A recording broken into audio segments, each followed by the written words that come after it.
नमस्ते। आजको भिडियोमा हामी आफ्नो ब्रेन, आफ्नो दिमागलाई कसरी शक्तिशाली बनाउने भनेर सर्ट एन्ड पावरफुल पोइन्टमा एक्सप्लेन गरेर हेर्नेछौँ। सुरुमा हामीले विश्वास राख्नु पर्यो कि हाम्रो दिमाग धेरै शक्तिशाली छ भनेर हामीलाई अवेर रहनु पर्यो। सर्टमा भन्दा विश्वास राख्नु पर्यो कि हाम्रो दिमाग धेरै शक्तिशाली छ भनेर।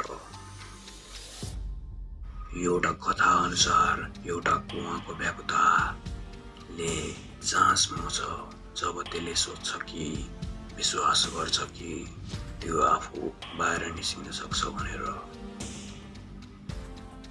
यो कथाको मोरल चाहिँ यही हो कि हामीले आफूप्रति विश्वास राख्नुपर्छ।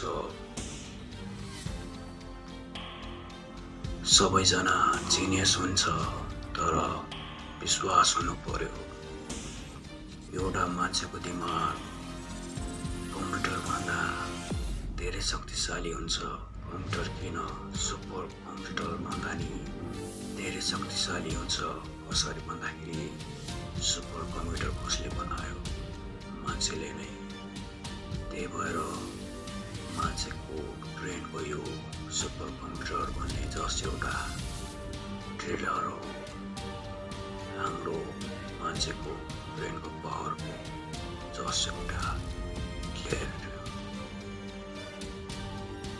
पेन वा पेन्सिलबाट कुनै गोलो बनाएर त्यो गोलोभित्र हामीले एउटा कमिला राख्छौँ भने त्यो कमिलाले त्यो गोलाभित्र बसिराख्छ तर बाहिर निस्किँदैन, किनकि त्यो कमिलाले विश्वास गर्छ कि यो गोलाभन्दा बाहिर निस्किन सक्दिन भनेर। त्यही भएर विश्वासले नै गर्दा एउटा कथामा व्याकुता बाहिर निस्क्यो भनेपछि यो कमिलाको कथामा चाहिँ त्यही विश्वासले नै गर्दा त्यो कमिला त्यही जब एउटा गोलाभित्र बसिराख्यो। हो सर्टमा भन्दा चाहिँ हामीले आफ्नो दिमाग धेरै शक्तिशाली छ भनेर विश्वास गर्नु पर्यो, विश्वास राख्नु पर्यो।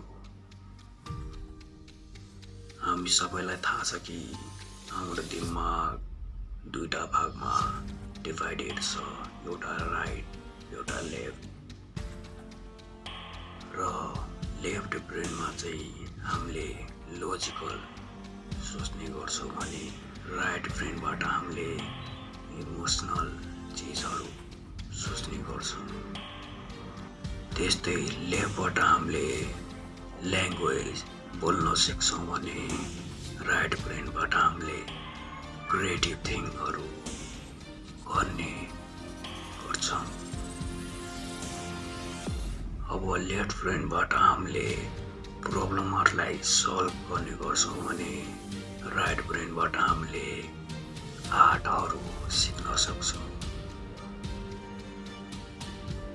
राइट ब्रेनबाट हामीले इमोसन, क्रिएटिभ आर्टलाई पावरफुल बनाउन सक्छौँ भने राइट ब्रेनबाट हामीले लोजिकल थिङ्किङ, स्पिकिङ, ल्याङ्ग्वेज र प्रब्लमहरूलाई सल्भ गर्ने शक्ति बढाउन सक्छौँ। हामीले राइट साइडको ब्रेनलाई मात्रै ट्रेन गरेर हामीले इमोसन, क्रिएटिभ आर्टलाई बढाउन सक्दैनौँ र हामीले लेफ्ट साइडलाई मात्रै ट्रेन गरेर लोजिकल थिङ्किङ, स्पिकिङ, ल्याङ्ग्वेज र प्रब्लम सल्भिङ शक्तिलाई मात्रै बढाउन सक्दैनौँ। हामीले यो दुइटैलाई बढाउनको लागि हामीले दुइटै लेफ्ट साइड र राइट साइड ब्रेनलाई कनेक्ट गर्नुपर्छ, सिङ्क गर्नुपर्छ दुइटै साइडलाई। अनि बल्ल हामीले यो राइट साइडको शक्ति र लेफ्ट साइड ब्रेनको शक्तिलाई पाउन सक्छौँ। फिल गर्न सक्छौँ, जसले गर्दा हाम्रो ब्रेनलाई पावरफुल हुन हेल्प गर्छ। अब हामीलाई थाहा त भयो लेफ्ट साइडको ब्रेन र राइट साइडको ब्रेन दुईटालाई सिङ्कमा गरेर हामीले ब्रेनको पावरलाई फिल गर्न सक्छौँ भनेर। तर कसरी फिल गर्ने, कसरी दुईटै साइडको ब्रेनलाई सिङ्क गर्ने भनेर हेरौँ। अब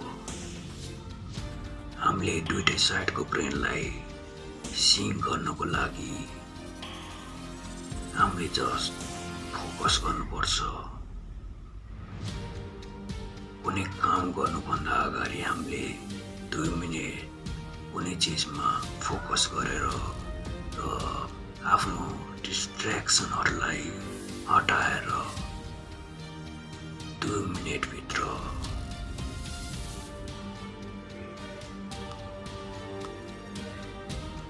त्यही 2 मिनेटभित्र हाम्रो माइन्ड शान्त हुने गर्छ र हाम्रो माइन्ड शान्त भएपछि हाम्रो फोकस बढ्ने गर्छ।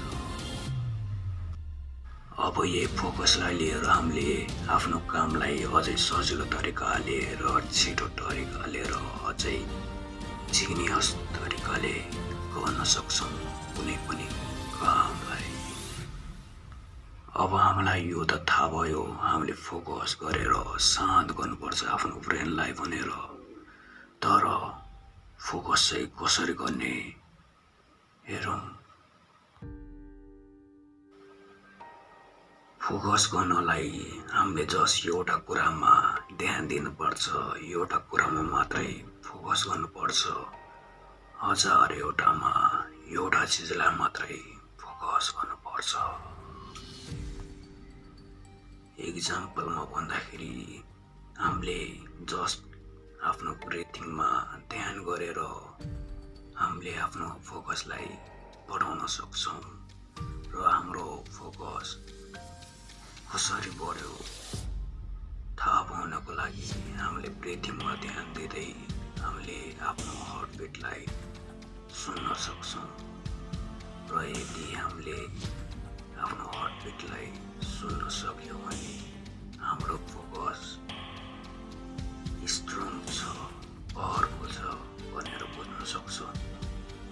यदि सुरुमा सुन्न सक्दैनौँ हाम्रो हार्टबिटलाई भने हामीले जस्ट आफ्नो ब्रिथिङमा ध्यान दिन पर्यो,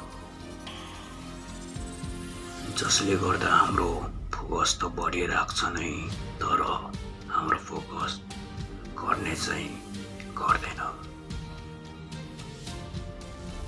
सर्टमा भन्दाखेरि चाहिँ हामीले आफ्नो ब्रेन, आफ्नो दिमागलाई शान्त गर्नको लागि हामीले फोकस गर्नु पर्यो।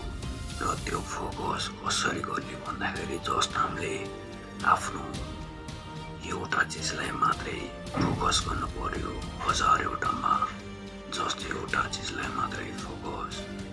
र एक्जाम्पलको रूपमा चाहिँ हामीले जस्ट आफ्नो ब्रिथिङमा ध्यान दिएर आफ्नो फोकसलाई बढाउन सक्छौँ।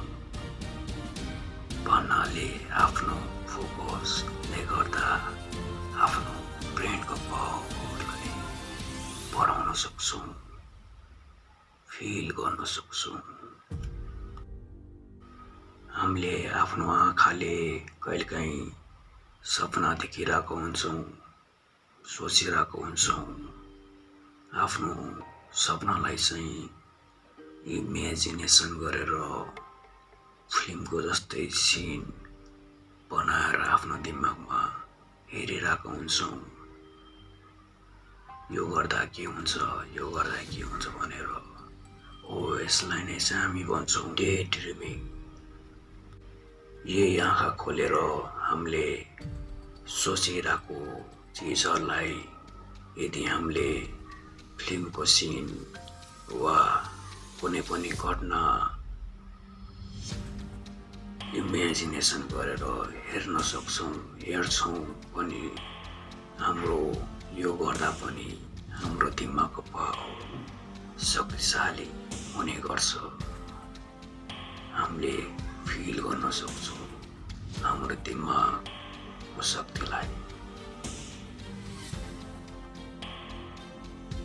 हामीले आफ्नो ब्रेनलाई शक्तिशाली पावरफुल बनाउनको लागि हामीले आफ्नो दुईटै राइट साइड र लेफ्ट साइड ब्रेनलाई सिङ्क गर्नु पर्यो र सिङ्क गरेर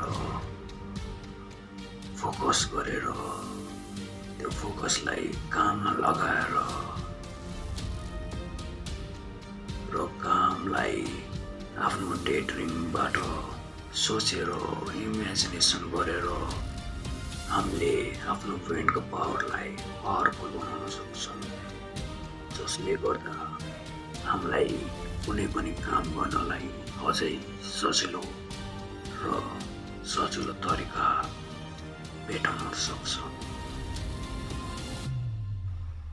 हामीले एउटा कुरा बुझ्नु पर्यो कि हामीले लेफ्ट साइड र राइट साइड ब्रेनलाई फोकस गर्दाखेरि हामीले कामको बारेमा धेरै हेर्नु पर्यो। काम गर्ने बेला वा काम गर्नुभन्दा अगाडि हेर्नु पर्यो र डे ड्रिमिङ चाहिँ हामीले छुट्टी भएको बेला, हामी रिल्याक्स बसिरहेको बेला, त्यतिकै फ्री टाइम भएको बेला हामीले यो डे ड्रिमिङलाई गर्न सक्छौँ, जसले गर्दा हामीले राइट प्लेसमा राइट डिसिजन लिएपछि हामीले आफ्नो दिमागलाई जिनियस दिमाग वा आफ्नो दिमागलाई पावरफुल बनाउन सक्छौँ, शक्तिशाली बनाउन सक्छौँ। अब सर्टमा भन्दाखेरि हामीले विश्वास राख्नु पर्यो कि हाम्रो ब्रेन धेरै पावरफुल छ, शक्तिशाली छ भनेर।